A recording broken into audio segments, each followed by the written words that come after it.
Good morning. It's Happy New Year. It's Monstergram Monday, and I'm your host, Tuesday Addams.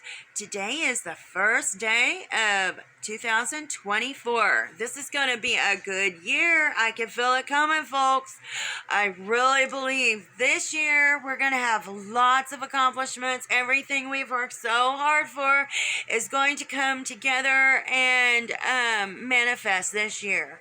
I believe we're going to see the rewards. If it's not just a little bit is a lot. Because we, folks, we have worked for 20 years straight. Hard trying to get this together. Tonight's movie is Red, the Werewolf Hunter. It looks good. I want you to leave more suggestions in the comment box, please. Go to the description and click on the link because tonight's movie is Red, the Werewolf Hunter. Okay, that's a great movie, and it's not that scary. I was gonna do Bad Nun. I'm still thinking about it. Probably not. Maybe Friday. Possibly Friday.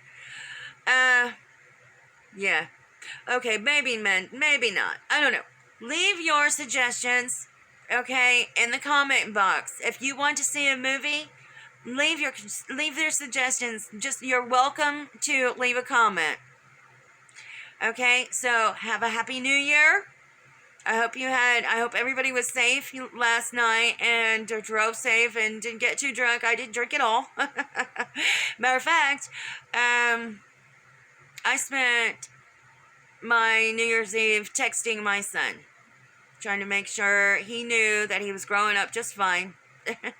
You know, that what he's dealing with is what everybody else is dealing with at age 30. Everything they did that was crazy when they were little, they have to wake up and face, you know, when they get older, that was kind of crazy. You know, we all go through it.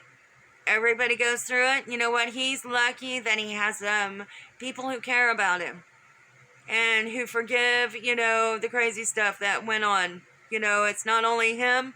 He's not the only one. It's not his fault. He was young. We've all done it. We've all been there. We all had to make it through. He's lucky he's got people that will hold his hand and walk him through it. That is more than what most people ever get in their whole life. So, he's got a lot to be thankful for.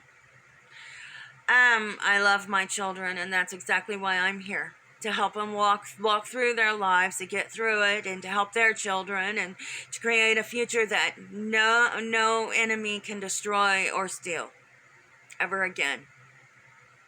And our family were backstabbers, and we had to make it through that. And had they not been backstabbers, we would not be as intelligent as we are today. We would still be so trusting that we would trust our enemies. And the earlier we go through this, the quicker we learn, and then the more time we have to fix it and make our futures more concrete. My advice is don't use abuse as a tool to teach your children or your grandchildren, but sometimes that's the only way certain people learn to wake up. Sometimes it's the only tool that a family has to use, and it forces them to become drug addicts. And the only thing they ever want to do is go to sleep and escape and take drugs because they cannot face life. That's not cool. That's not my family, and it will never be my family. It was never me. I've always been completely awake and understood that everything that happened was crazy, and nobody wanted to listen to me, but that's, you know, somebody always has to shoot themselves or, you know, blow their brains out before somebody pays attention. Well, maybe, wait a minute, maybe we ought to listen, you know, because it's important to not cause suicide. Okay?